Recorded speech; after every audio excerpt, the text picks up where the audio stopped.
भीम का पौत्र बारबारिक भी महाभारत के युद्ध में भाग लेने निकला। उसने भगवान शिव से 3 तीर प्राप्त किए थे, जो कुछ ही क्षण में इस युद्ध को समाप्त कर सकते थे।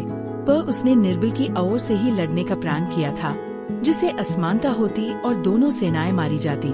कृष्ण ने ब्राह्मण बनकर बारबारिक को रास्ते में रोका और उसकी परीक्षा ली। उन्होंने बारबारिक को पीपल के वृक्ष के सारे पत्ते एक ही तीर से मार गिराने के लिए कहा और चुपके से एक पत्ता अपने पैरों के नीचे छुपा लिया। जब बारबारिक का तीर कृष्ण के पैर के पास रुक गया तो उसने भगवान को पैर हटाने के लिए कहा। तब भगवान अपने रूप में आए और बारबारिक को समझाया कि ये धर्म युद्ध है और धर्म की स्थापना के लिए बारबारिक के तीर काम नहीं आएंगे। कृष्ण ने कहा कि इस युद्ध में कई बलिदान होंगे और शुरू बारबारिक से होगा। तब बारबारिक ने अपना सर काट दिया। बारबारिक की इच्छा रखने के लिए कृष्ण ने उसका सर ऊंचाई पर रख दिया ताकि वो युद्ध देख सके। कौरव और पांडव अपनी अपनी विशाल सेनाओं के साथ कुरुक्षेत्र में युद्ध की तैयारियां कर चुके थे। मार्गशीर्षा के अमावास को युद्ध शुरू हुआ। भगवान श्री कृष्ण अर्जुन के सारथी बने। अर्जुन ने भगवान से आग्रह किया कि वो जानना चाहता है कौन कौन इस युद्ध में कौरवों की ओर से लड़ रहा है और किन किन से उसको युद्ध करना है। भगवान श्री कृष्ण मुस्कुराए और उन्होंने रथ को दोनों सेनाओं के बीच में लाकर खड़ा कर दिया। जब अर्जुन कौरवों की सेना देखने लगा तब उसको ज्ञात हुआ कि दूसरी ओर तो उसके अपने ही खड़े हैं, उससे लड़ने के लिए तैयार है और इस युद्ध में जीतने के लिए अर्जुन को इन सबको मारना होगा।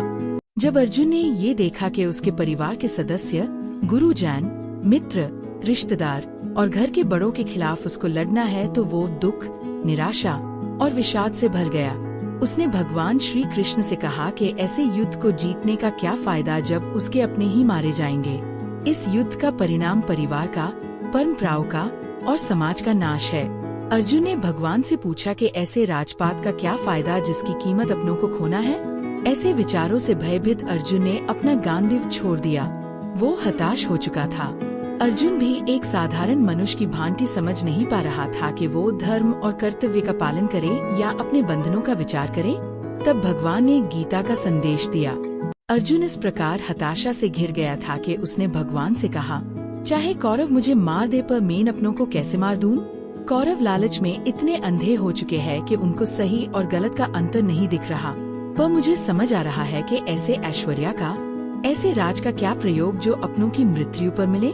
तब भगवान श्री कृष्ण ने अर्जुन से कहा, पार्थ, तुम जैसे महान योद्धा को इतनी कायरता शोभा नहीं देती है।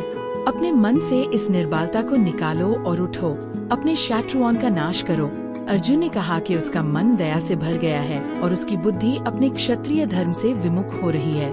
उसने कृष्ण से आग्रह किया, हे केशव, मेरा मार्गदर्शन करिए, मैं इस दुख से उभार नहीं पा रहा हूँ। भगवान श्री कृष्ण ने कहा, पार्थ, एक बुद्धिमान पुरुष ना तो जीवित प्राणी के लिए शोक करते हैं और न ही मृत के लिए। और ऐसा कोई समय नहीं था जब मैं, तुम, ये सारे राजा या अन्य नहीं थे। हम सब हमेशा से रहे हैं और हमेशा रहेंगे। केवल हमारा देह बदलता है। जैसे हम अपने पुराने वस्त्र बदल कर नए वस्त्र धारण करते हैं, वैसे ही मृत्यु के बाद आत्मा देह बदलती है। हमारा देह नश्वर है पर आत्मा अविनाशी है। जो जन्मा है उसकी मृत्यु निश्चित है, तो फिर क्यों दुखी होते हो? इसलिए उठो पार्थ, युद्ध करो। जब आत्मा दूसरा जन्म लेती है तो फिर उनका शोक क्यों करना? भगवान ने अर्जुन को समझाया कि आत्मा तो अविनाशी है, इसको न मारा जा सकता है, न जलाया जा सकता है और न ही भिगोया या सुखाया जा सकता है। केवल देह मरता है, आत्मा नहीं। फिर क्यों अपने क्षत्रिय धर्म से विमुख होते हो? अगर जय, पराजय, सुख, दुख से ऊपर उठकर अपना कर्तव्य निभाते हो और रणभूमि में मरते हो तो स्वर्ग मिलेगा, और अगर जीत जाते हो तो साम्राज्य। किंतु एक काय की भांति युद्ध छोड़ते हो तो शत्रु निंदा करेंगे और समाज अपयश देगा, और एक सम्मानित व्यक्ति के लिए इससे बड़ी पीड़ा और कोई नहीं हो सकती है।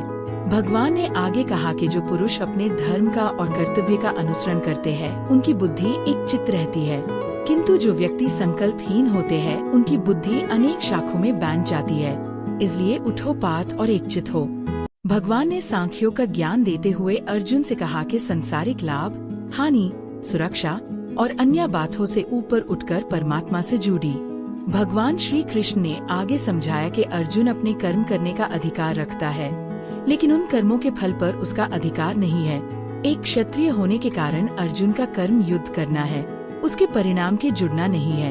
युद्ध के परिणाम से विचलित होना नहीं है। भगवान ने कहा कि अर्जुन अपने कर्मों के फलों का कारण खुद को न समझे और न ही अकर्म में लगाव रखे, यानी कर्तव्य से विमुख न हो।